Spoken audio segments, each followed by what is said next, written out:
Jumpa lagi dengan saya, Vicky Hikmah Wafiyah. Nah, kali ini saya akan melanjutkan pembelajaran yang sebelumnya. Jadi kali ini saya akan membahas reproduksi jamur. Langsung saja kita simak videonya. Baik, selanjutnya di sini kita akan membahas reproduksi fungi atau jamur dari masing-masing kelompok. Mulai dari kelompok Zygomicota, Ascomycota, dan Basidiomycota.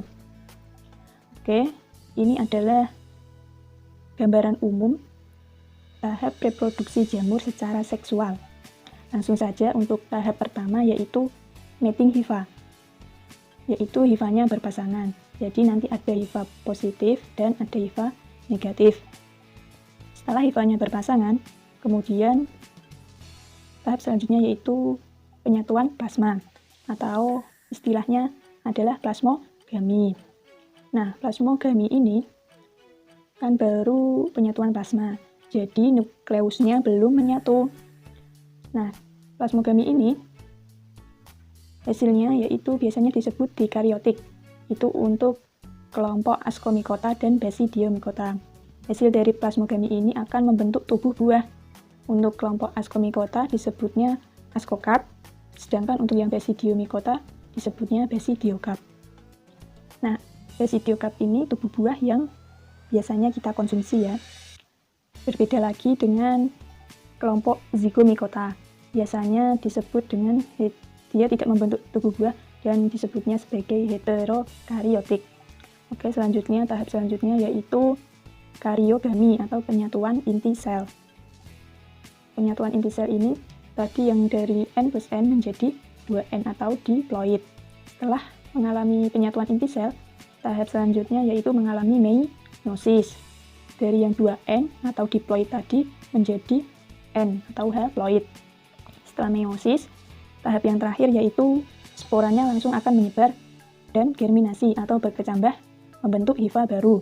Nah, pengecualian untuk divisi Ascomycota ini ada fase mitosis sebelum sporanya menyebar.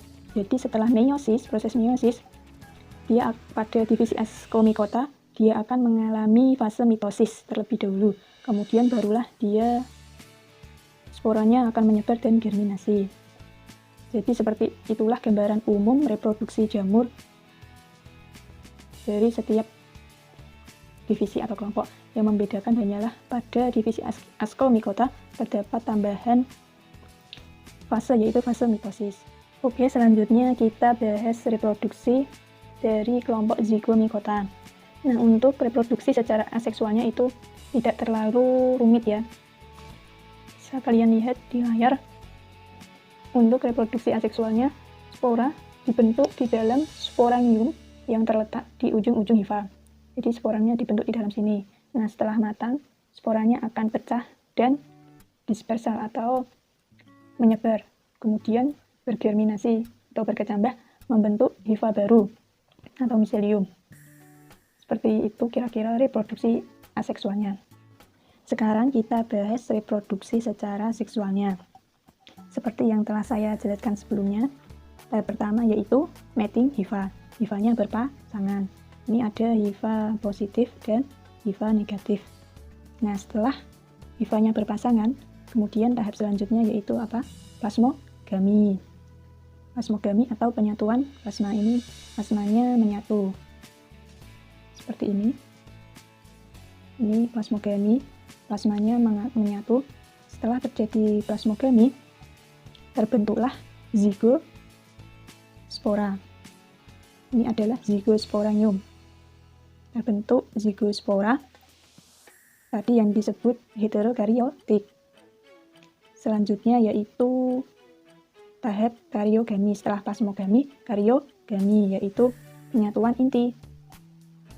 Intinya tadi dari N plus N menjadi 2N. Ini ya, menjadi diploid. Nah, setelah karyogami, proses selanjutnya yaitu meiosis. Meiosis ini dari diploid 2N menjadi N haploid. Nah, setelah itu, setelah meiosis, spora akan menyebar. Ini sporanya akan menyebar dan bergerminasi atau berkecambah membentuk hifa baru. Oke, ini adalah gambar reproduksi secara seksual dari kelompok Basidiomycota. Nah, untuk Basidiomycota ini hifanya bersepta atau bersekat ya, ini ada sekat-sekatnya. Nah, seperti tadi, untuk tahap pertama yaitu mating hifa. Ada hifa negatif dan hifa positif. Nah, hifanya ini akan berpasangan, kemudian tahap selanjutnya yaitu plasmogami, sama seperti tadi. Yang tadi inti selnya hanya satu, ini satu, kemudian terjadi plasmogami atau penyatuan plasma. Ini inti selnya jadi 2. Nah, hasil dari plasmogami ini tadi saya sudah jelaskan, yaitu hasilnya dikariotik miselium atau berupa basidiokarp atau tubuh buah yang biasanya kita konsumsi. Oke, setelah plasmogami, tahap selanjutnya itu karyogami. Sama seperti tadi, karyogami yaitu penyatuan inti sel dari N plus N menjadi 2N atau diploid. Nah, ini inti selnya menyatu jadi diploid. Kemudian setelah karyogami yaitu meiosis, sama seperti tadi, dari 2N atau diploid menjadi N atau haploid. Nah, dari 2 inti sel menjadi 4. Ini bisa dilihat, ini adalah sporaniumnya dan ini adalah tangkai basidiumnya. Nah, setelah itu sporanya akan menyebar dan germinasi atau berkecambah membentuk miselium atau hifa baru. Seperti itulah proses reproduksi dari Basidiomycota, sama seperti tadi. Oke, selanjutnya yang terakhir yaitu proses reproduksi dari kelompok Ascomycota. Sama ya seperti tadi, ada hifa antheridium atau yang jantan dan ada Ascogonium yang betina. Tahapnya yang pertama mating hifa.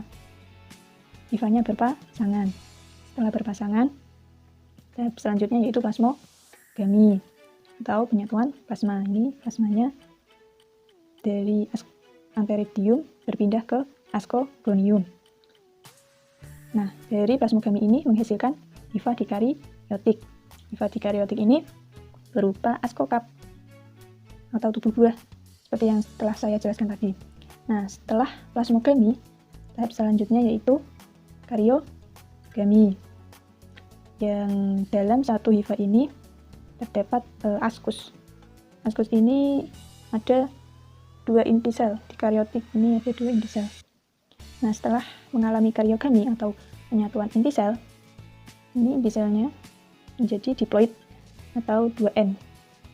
Ia akan mengalami meiosis. Dari 2N tadi, inti selnya menjadi 4. Nih, menjadi 4 atau haploid.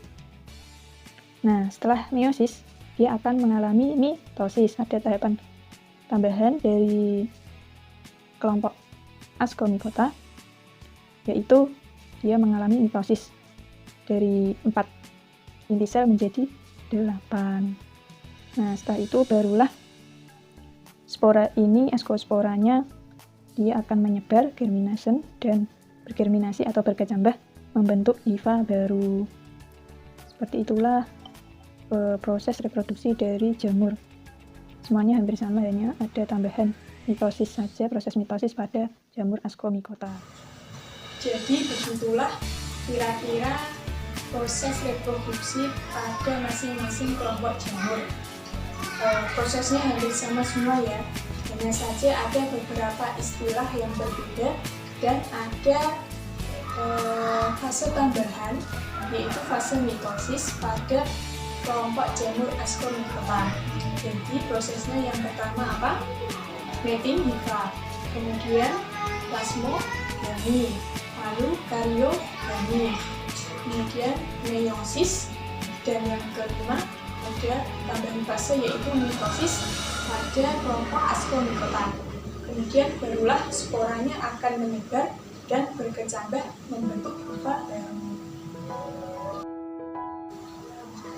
Selanjutnya kita bahas ke peranan jamur bagi kehidupan. Jamur juga memiliki peranan yang cukup banyak bagi kehidupan ini. Nah, peranan tersebut ada yang menguntungkan dan ada yang merugikan. Langsung saja kita bahas jamur yang merugikan. Umumnya, jamur yang merugikan ini bersifat parasit dan dapat menyebabkan penyakit atau patogen terhadap organisme lain. Contohnya ada jamur Aspergillus flavus dan Aspergillus parasiticus. Nah, jamur ini mampu menyekresikan senyawa racun yang disebut aflatoksin. Aflatoksin ini bersifat karsinogenetik atau dapat menyebabkan kanker. Selanjutnya yang kedua yaitu jamur yang menguntungkan. Selain merugikan, jamur ada pula yang menguntungkan. Di antaranya yang pertama itu sebagai bahan makanan. Nah, biasanya jamur yang dapat dikonsumsi itu jamur dari kelompok Basidiomycota. Contohnya ada jamur Auricularia polydica atau jamur kuping. Kemudian ada jamur Wolfarilla wolvaceae atau jamur merang. Selanjutnya yang kedua yaitu sebagai obat-obatan. Contohnya ada Penicillium notatum, yaitu sebagai antibiotik. Dan yang ketiga yaitu sebagai dekomposer atau pengurai organisme mati, yang nantinya mampu mempertahankan persediaan nutrien organik yang sangat penting bagi pertumbuhan-tumbuhan. Untuk memudahkan kalian dalam belajar, kalian bisa membuat peta konsepnya ya teman-teman.